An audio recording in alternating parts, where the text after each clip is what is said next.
in book form. And he said, "You do?" And I said, "Yeah." And he said, "Would you mind lending them to me?" And he said, "I'll get them right back to you, I promise." And I believed him, and I sent them, and he did get them back. And he called me, and he said, "Charlotte, with all the research I've done through the years on U.S. aid to the Soviet Union in every imaginable aspect, once I got these lists copied," he went to a copying place to get it done. He must have done a pretty good job because they're still in good shape. I put them down on the dining room table, and I looked, and all of a sudden I knew I had found what I was looking for.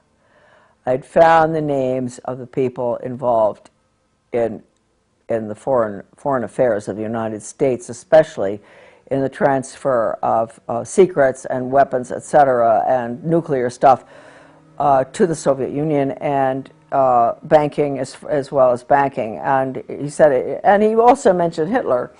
He said, "I saw the movers and the shakers, and it became very clear to me that this one organization was, if not totally responsible, almost completely, really up there in responsibility for American foreign policy and economic policy." And so, and then subsequently, we found out education policy. I didn't know that at that time that Sutton was that deep into doing the research on education. I think he did the best job on education research of anybody I can possibly think of, using, and I'll show you in a minute, the incredible research done by, in the Leipzig Connection by Lance Leone, the Leipzig Connection. I'll show you a picture of that book later. Sutton used that, I used it, and anyway, that is the history of these little black books, which he returned to me. And he was a very great gentleman.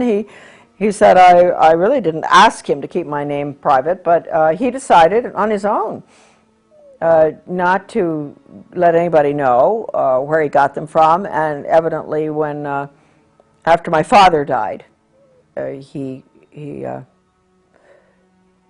did, I guess, tell somebody, or maybe he didn't ever tell anybody. I'm not quite sure. I told people. I didn't really care, But I do want to point out right here, at the end of my father's illness, before he died, because he had heard me discussing foreign affairs and education, especially with Phyllis Schlafly, who was putting together the book Child Abuse in the Classroom, which is a great book for parents out there watching if they want to really find out all about truly documented programs that were used in the schools between 1965 and 1985, when we had the Protection of Pupil Rights Amendment hearings. The documentation is in that book, Child Abuse in the Classroom, which is at AmericanDeception.com. A marvelous book. And Phyllis and I, at this time, when I was taking care of my dad in 1984, were talking on the phone constantly about what was going on with global education, all the horrible values-destroying programs,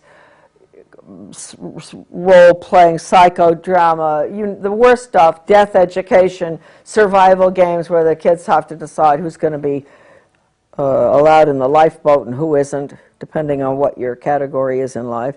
This stuff, my father was listening from the other room, because we had him downstairs in a room next to the kitchen so we could take care of him.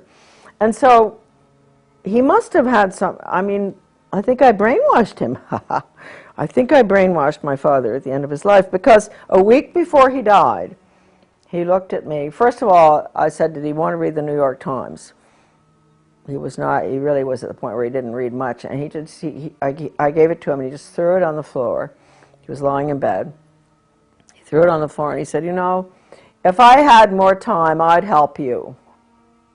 So that was really wonderful, that at least I feel at the end of his life, at least he understood his daughter. That was nice to know. He used to say to me, Char, you're a very good writer, but I don't know whether I like what you write about. And I thought, well, that's a compliment from you. You're a good writer, too, and a speaker. He was always a very fine speaker. But I thought, okay, I've come a long ways. He thought I was a good writer, but didn't like what I was writing about or what I was saying. And then finally he said, you know, if he had more time, he'd help me. So you can say that I'm not making excuses for Skull and Bones members, but you could say that a good percentage of each class is really quite innocuous, even though they may still go to the island, you know, where they have the camping and all that, and Dad did that. And even though they may be bound to vote for the Skull and Bones candidate, like my father always voted for Bush, and my mother was a Southern conservative who would vote for Barry Goldwater, or make a mistake like I did and vote for Reagan. So their votes always canceled one another out, because Dad would have voted Skull and Bones candidate no matter what. Maybe they take a pledge or something, I don't know. Let's go for Dad. Thompson. I think I am even mentioned in this evil little book. Yes, I am. Thompson, 1924. There's Thompson. There's Thompson in 1924, and you will see there where he was born and where he went to college, that he was married to my mother, that he was mayor of several towns. He was a very civic-minded person, and everybody loved him. He always got elected. The most generous person on earth that ever existed. If anybody had a problem, you know, he'd be right in on that, offering to help out no matter what. And he was a vestryman at the Episcopal Church, and I don't know what else Dad was, except he was the order at Yale.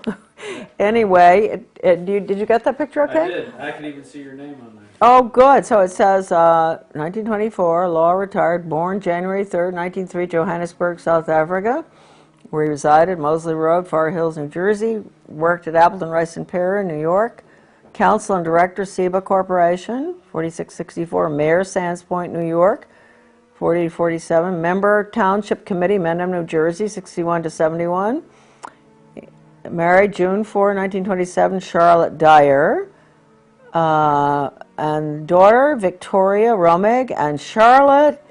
My goodness, my name is in the Skull and Bones little black book of members. I didn't even know that, huh? Well, good for you, Charlotte. I wonder what they say about me.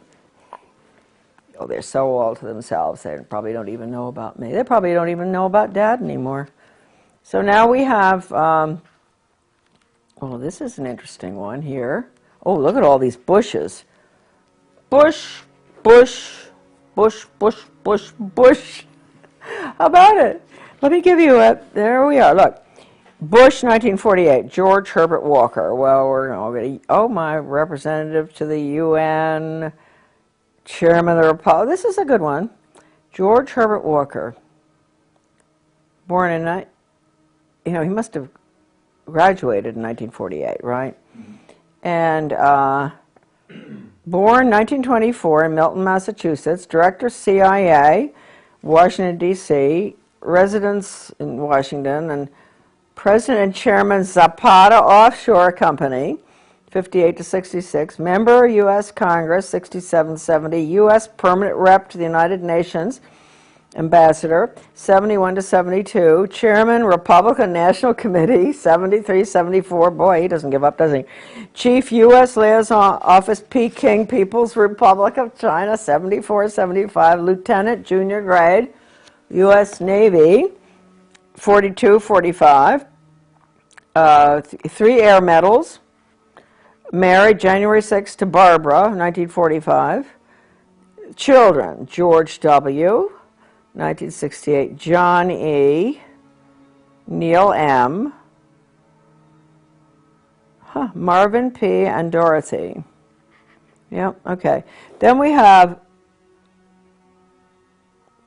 gosh, George Jr., 1968, born, I mean, that was the class. He was born in 1946 in New Haven, resides in Houston, Texas.